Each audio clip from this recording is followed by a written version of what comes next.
Hello everyone, welcome back to my channel Chemistry by Sumiran. This is the rank booster series going on for NEET exam and now I have brought you the question number 5 of the series. इससे पहले के चारों question channel पे available हैं, आप playlist में जाके check कर सकते हैं. नीट में, आईआईटी मेंस में, आईआईटी एडवांस में the series is going on. Okay, so on the highest demand I have brought you the question number 5, जिसमें हमने डिसाइड किया था कि अगर आपका जीओसी टॉपिक रेडी है तो आप ये सीरीज मेरे साथ फॉलो करेंगे और इस सीरीज में step by step, question by question हम लेवल इंक्रीज करते जाएंगे. 10 क्वेश्चंस मैं इस सीरीज में अपलोड करूंगी. अगर ये सारे क्वेश्चंस आपके सही हैं, आपको सही अप्रोच मिल जाती है, अगर आप सही आंसर पे पहुंच जाते हैं तो माइंड माय वर्ड्स, आपका जीओसी रेडी है. आप क्वेश्चन रीड करेंगे, स्टार्ट करते ही उसका आंसर कैलकुलेट करेंगे एक लॉजिक के साथ, रैंडम गेसेस नहीं होंगे. और एक बार आपने आंसर मार्क किया तो आप उसे मिड वे चेंज नहीं करेंगे, right. And then you have to follow me throughout the video to check your approach कि क्या आपकी और मेरी अप्रोच कहीं अलग थी, क्या मेरी अप्रोच से कुछ टाइम बच रहा है, क्या आपने कोई लॉन्ग मैथड लिया है, right. So this is the question. Let's see what the question says.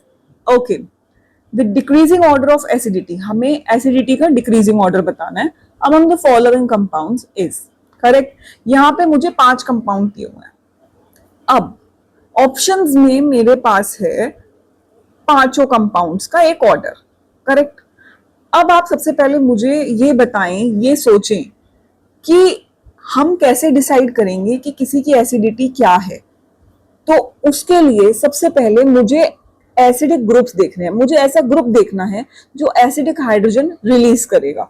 जैसे कि ऑप्शन नंबर ए में ये है फिनोल ग्रुप, यहां भी फिनोल ग्रुप और यहां भी फिनोल ग्रुप, राइट. इसके बाद है यहाँ पे COOH, कार्बोक्सिलिक एसिड, और यहां भी क्या है, COOH, कार्बोक्सिलिक एसिड. ये मेरे इस कंपाउंड के एसिडिक पोर्शंस है, राइट. No doubts. आगे चलते हैं. अब यहां मुझे बहुत ही ज्यादा क्लैरिटी है कि A, B, C जो हैं वो फिनोल्स हैं और D और E जो हैं वो कार्बोक्सिलिक एसिड्स हैं. तो एनी डे कार्बोक्सिलिक एसिड्स की एसिडिटी फिनोल से ज्यादा होगी, राइट, क्योंकि वो कंप्लीट एसिडिक हैं. सो D और E जो है वो A, B, C से ज्यादा होना चाहिए. सो अगर मैं ऑप्शंस चेक करूं तो ए आंसर नहीं हो सकता क्योंकि बी से ज्यादा आ रहा है, राइट. और सी तो बिल्कुल भी नहीं हो सकता क्योंकि आपने डी और ई को पीछे रख दिया एसिडिटी में, करेक्ट. तो ए और सी तो बाहर चले गए. अब बी और डी जो है उसमें डी हाईएस्ट रखा गया है, राइट.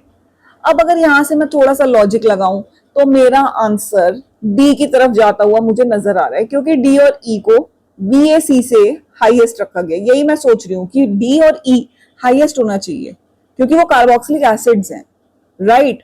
BAC क्या है, वो फिनोल्स हैं. ओके, तो मुझे एलिमिनेशन मेथड से ये पता लग गया कि ये दो तो नहीं है और बी और डी की तरफ आंसर जा रहा है. Okay, let's not get into the random guesses कि अच्छा अगर डी हाईएस्ट है दोनों में और डी और ई होने चाहिए थे हाईएस्ट वाली साइड में तो डी ही ऑप्शन बन रहा है. ऐसे रैंडम गेसेस में नहीं जाते. रैंडम गेसेस से क्वेश्चन हो सकता है, पेपर क्लियर नहीं हो सकता, राइट. ठीक है जी, तो अप्रोच समझते हैं यहाँ पे. अब सबसे पहले होता क्या है, एसिडिटी का कंसेप्ट क्या है, ये समझना बहुत जरूरी है. तो स्टार्ट करते हैं. एसिडिटी का कंसेप्ट क्या है, कैसे एसिडिटी देखी जाती है. आपने क्या करना है, जैसे आपने एक कार्बोक्सिलिक एसिड लिया और वहां पे आपने उसका एसिडिक हाइड्रोजन निकाल देना, तो ये ऐसा रह जाएगा, राइट. अगर मैं इसका स्ट्रक्चर बना लूं तो ये कैसा होगा, C double bond O negative, correct. और ये यहां पे ऐसी बेंजीन रही, राइट. तो यहां पे रेजोनेंस भी है. रेजोनेंस फिनोल से या फिनॉक्साइड आयन से. कौन सा फिनॉक्साइड आयन, जो फिनोल अपना एसिडिक हाइड्रोजन रिलीज करने के बाद कॉन्जुगेट बेस बनाएगा, उसे कहेंगे हम फिनॉक्साइड आयन. फिनोल का बनेगा फिनॉक्साइड आयन. तो फिनॉक्साइड आयन से ज्यादा प्रोमिनेंट रेजोनेंस है। क्यों ज्यादा प्रोमिनेंट है? क्योंकि अगर आप इसका नेगेटिव चार्ज, फिनॉक्साइड का नेगेटिव चार्ज रेजोनेंस में रिंग के अंदर ले जाएंगे, वो आएगा ऑर्थो, पैरा और ऑर्थो कार्बन्स पे। जबकि ये नेगेटिव चार्ज जो कार्बोक्सिलेट आयन का है, ये दोनों ही रेजोनेटिंग स्ट्रक्चर्स में ऑक्सीजन पे आ रहा है। How does that matter? इससे क्या ही डिफरेंस आ गया? जबकि फिनॉक्साइड में मुझे क्या मिलेंगे? फिनॉक्साइड में मुझे ज्यादा रेजोनेटिंग स्ट्रक्चर्स मिलेंगे। ज्यादा रेजोनेटिंग स्ट्रक्चर्स का मतलब है कि ज्यादा डीलोकलाइजेशन होगी, तो फिनॉक्साइड आयन ज्यादा स्टेबल होना चाहिए। बिल्कुल सही बात है कि ज्यादा रेजोनेटिंग स्ट्रक्चर्स बनेंगे फिनॉक्साइड आयन में, बट वो ज्यादा स्टेबिलिटी में कंट्रीब्यूट नहीं करेंगे। क्यों? क्योंकि जब आप नेगेटिव चार्ज को अंदर ले जा रहे हो, तो एक इलेक्ट्रोनेगेटिव एटम ऑक्सीजन के होते हुए आपका negative charge less electronegative atom carbon पे जा रहा है। वेयर एज जब आप कार्बोक्सिलेट आयन को देखोगे, तो कार्बन और ऑक्सीजन में ऑक्सीजन इज मोर इलेक्ट्रोनेगेटिव, तो चार्ज कहाँ है आपका? ऑक्सीजन पे। और ऑक्सीजन पे रहते हुए चार्ज जब रेजोनेंस में आएगा, तो दूसरे रेजोनेटिंग स्ट्रक्चर में भी वो ऑक्सीजन पे ही जा रहा है। करेक्ट? सो इसीलिए कार्बोक्सिलेट आयन जो है उसकी स्टेबिलिटी ज्यादा है, वहां पे चार्ज ज्यादा डीलोकलाइज हो पा रहा है। अब अगर मेरे पास यही यहां पे एक NO2 ग्रुप और आ जाए, करेक्ट? देखो यही दिया हुआ, देखिए डी में। तो अगर एक NO2 ग्रुप आया तो वो क्या करेगा? वो यहां से इलेक्ट्रॉन विड्रॉ करेगा। ये विड्रॉल बेंजीन रिंग से होता हुआ यहां जाएगा इफेक्ट, और वो COO से विड्रॉ करेगा। अब आप इसे ऐसे भी देख सकते हैं कि अगर ये एक एसिडिक बॉन्ड है, एसिडिक हाइड्रोजन है, ये बॉन्ड टूटने वाला है, ये वाला। और अगर यहाँ पे क्या है? एक इलेक्ट्रॉन विड्रॉइंग ग्रुप है। NO2 is a electron withdrawing group, -R and -I। कैसे -R? रेजोनेंस में N double bond O single bond O, resonance में -R। और इंडक्टिव में -I कैसे लग रहा है? क्योंकि नाइट्रोजन की इलेक्ट्रोनेगेटिविटी बेंजीन रिंग के कार्बन से ज्यादा है, तो -R और -I दोनों से ही क्या है? ये इलेक्ट्रॉन विड्रॉइंग ग्रुप है। इलेक्ट्रॉन विड्रॉइंग ग्रुप क्या कर रहा है? इलेक्ट्रॉन डेंसिटी पुल कर रहा है। अगर पुल करेगा तो यहां से पुल करेगा, ये यहां से पुल करेगा, ये यहां से पुल करेगा, और बॉन्ड वीक होगा। वीक बॉन्ड मतलब जल्दी टूटेगा, जल्दी टूटेगा मतलब जल्दी से H+ रिलीज करेगा। और अगर यहाँ डेल नेगेटिव है, यहाँ डेल पॉजिटिव है, बॉन्ड जल्दी टूटा तो H+ में रिलीज होगा, ज्यादा एसिडिक। करेक्ट? अब इसका मतलब है आई रीच्ड अ कंक्लूजन कि इलेक्ट्रॉन विड्रॉइंग ग्रुप्स जो हैं वो क्या करते हैं? एसिडिटी बढ़ाते हैं। They increases the acidity. Electron withdrawing group increases the acidity, right? Okay. अब हम आते हैं ग्रुप्स के ऊपर।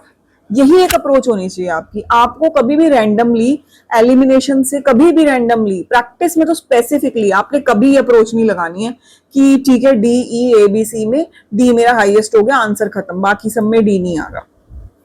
बिल्कुल गलत है। ऐसे आप 200 क्वेश्चंस भी कर लेंगे तो भी क्या होगा? आपकी उस टॉपिक पे कमांड नहीं बन पाएगी, क्योंकि आपने बेस, अपना फाउंडेशन तैयार ही नहीं किया, आपने कभी अपने बेसिस पे काम ही नहीं किया, राइट? अब आते हैं नेक्स्ट। NO2 क्या है? NO2 is a electron withdrawing group. यहां भी कोई ग्रुप नहीं है फिनोल में, यहां कार्बोक्सिलिक एसिड में कोई ग्रुप नहीं है, तो हाईएस्ट मुझे नजर आ रहा है D से कम होगा E। बस अभी कुछ नहीं पता मुझे ABC का। अब यहां फिर से आते हैं NO2 में, it is a electron withdrawing group, correct? -R -I, यहां भी -R -I, राइट? अब आते हैं किधर? OCH3 में। OCH3 ग्रुप क्या कर रहा है? यहां पे है लोन पेयर, तो ये +R इफेक्ट लगा के लोन पेयर रिंग के अंदर दे रहा है, लेकिन -I लग रहा है क्योंकि इलेक्ट्रोनेगेटिविटी ज्यादा है, तो रेजोनेंस और इंडक्टिव में जीतेगी रेजोनेंस, डोमिनेटिंग इफेक्ट। तो ये इलेक्ट्रॉन डोनेटिंग ग्रुप हो गया। क्या रेजोनेंस और इंडक्टिव अगर ऑपोजिट हो, NO2 में -R और -I, करेक्ट, दोनों ही विड्रॉ कर रहे थे, तो आपने उसे इलेक्ट्रॉन विड्रॉइंग बोल दिया। लेकिन अगर रेजोनेंस और इंडक्टिव एक दूसरे के ऑपोजिट हो, जैसे कि +R और -I, किसमें? OCH3 या किसी भी OR ग्रुप में, एल्काइल ग्रुप में, तो क्या हमेशा रेजोनेंस जीतता है? क्या कोई ऐसा ग्रुप है जहां पे रेजोनेंस और इंडक्टिव एक दूसरे के ऑपोजिट हैं पर इंडक्टिव जीतता है, इंडक्टिव की डोमिनेंस ज्यादा है? हाँ, ऐसा एक ग्रुप है, एक ही क्लास है सिर्फ, वो क्लास है हेलोजन्स। करेक्ट। सो लोन पेयर होने के बावजूद वो रिंग में देते हैं, लोन पेयर होने के बावजूद हेलोजन्स अपनी इलेक्ट्रॉन डेंसिटी रिंग में देते हैं, लेकिन फिर भी वो ओवरऑल विड्रॉइंग नेचर के हैं, क्योंकि इंडक्टिव इफेक्ट डोमिनेट करता है। इंडक्टिव इफेक्ट के थ्रू क्या होता है, इलेक्ट्रॉन डेंसिटी बेंजीन से बाहर आती है। राइट। पढ़िए इसके बारे में, अगर आपको कोई डाउट है please let me know, I will take the next topic on this only. Right. चलिए कंटिन्यू करते हैं इसमें। अब क्या हुआ, डोनेटिंग ग्रुप है तो क्या करेगा, इलेक्ट्रॉन डेंसिटी पुश करेगा, ये यहां पुश करेगा तो क्या होगा, बॉन्ड स्ट्रॉन्ग होगा। यहां से विड्रॉ होगी तो यहां से विड्रॉ होगी तो बॉन्ड वीक होगा। इसका मतलब बी और सी में बी की एसिडिटी ज्यादा है, क्योंकि OH का बॉन्ड जल्दी जल्दी टूट जा रहा है।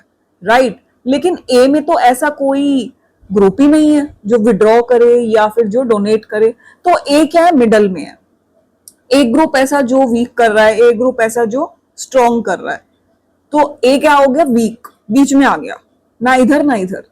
ठीक है जी। तो यहां अगर हम लिख दें तो ये बन जाएगा शायद बी सबसे ज्यादा इन तीनों में, ए बी सी में, फिर ए बीच में, और सी तो कम, बहुत कम, क्योंकि उसका ग्रुप तो क्या कर रहा है, बॉन्ड को स्ट्रॉन्ग कर रहा है। जब OH बॉन्ड टूटेगा ही नहीं, OH बॉन्ड अगर टूटा ही नहीं तो एसिडिटी कहां से आएगी?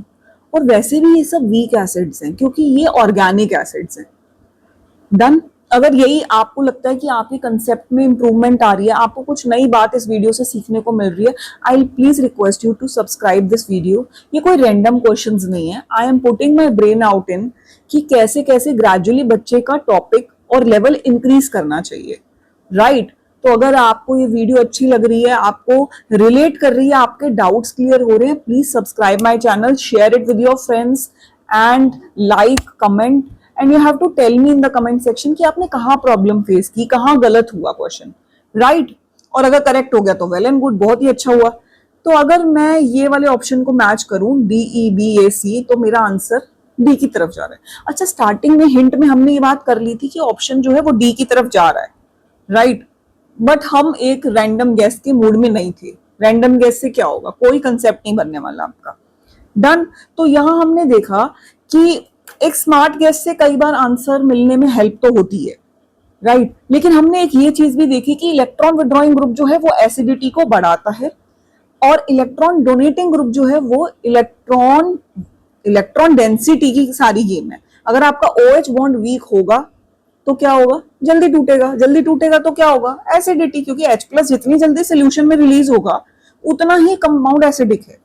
इलेक्ट्रॉन विड्रॉइंग ग्रुप क्या कर रहा है, आपकी इलेक्ट्रॉन डेंसिटी निकाल रहा है, विड्रॉ कर रहा है, तो बॉन्ड वीक हो रहा है, एसिडिटी बढ़ रही है। इलेक्ट्रॉन डोनेटिंग ग्रुप क्या कर रहा है, आपको डोनेट कर रहा है, आपको दे रहा है इलेक्ट्रॉन डेंसिटी, तो OH बॉन्ड क्या हो रहा है, स्ट्रॉन्ग हो रहा है। स्ट्रॉन्ग होगा तो टूटेगा नहीं, और टूटेगा नहीं तो एसिडिटी आएगी ही नहीं। करेक्ट। तो जी यहां तो हमने देखा कि ये सारे क्या थे, पैरा पे प्रेजेंट थे, सब एक दूसरे में पैरा में है, पैरा पोजीशन है। क्या ऐसा होता कि अगर मैं यही मेटा ग्रुप्स मेटा पोजीशंस पे होते, यही विड्रॉइंग होता, डोनेटिंग होता, तो भी क्या यही सब -R +R -I +I ये सारे इफेक्ट्स लग रहे होते, या कोई इफेक्ट्स इसमें से काम करना बंद कर देते? तो क्या ग्रुप की प्लेसमेंट से, बहुत इंपॉर्टेंट चीज है ये, ग्रुप की प्लेसमेंट से एसिडिटी पे फर्क पड़ता है? और पड़ता है तो क्यों पड़ता है? तो जी यही टॉपिक रहने वाला है मेरा नेक्स्ट क्लास का, जो एक अलग टॉपिक चलेगा, जो हमारी एक अलग सीरीज है। वो अलग सीरीज क्या है, जिसमें हम छोटे छोटे टॉपिक जो बच्चों के डाउट्स आते हैं उनकी बात करेंगे, ऑर्थो पैरा नाइट्रोफिनोल्स की बात करेंगे, मेटा नाइट्रोफिनोल्स की बात करेंगे, कैसे एसिडिटी कंपेयर की जाती, ग्रुप सेम है, फिनोल्स हैं, लेकिन सिर्फ आपने पोजीशन बदल दी, क्या बदल गया ऐसा? सो ये हमारे नेक्स्ट टॉपिक्स रहने वाले हैं। यही प्लान है कि अब एक ऐसी सीरीज चलाएंगे जिसमें छोटे छोटे टॉपिक्स 10 से 15 मिनट के हम कवर करेंगे, जो हमें पता है, हमें आते हैं, लेकिन पॉइंट ये है कि क्वेश्चंस हमारे स्टक हो जाते हैं वहां पे। Right. So with this question I take a break, I see you in the next video. Till then you are going to study hard and take care of yourself. Yeah. So I'll see you in the next video. Bye bye.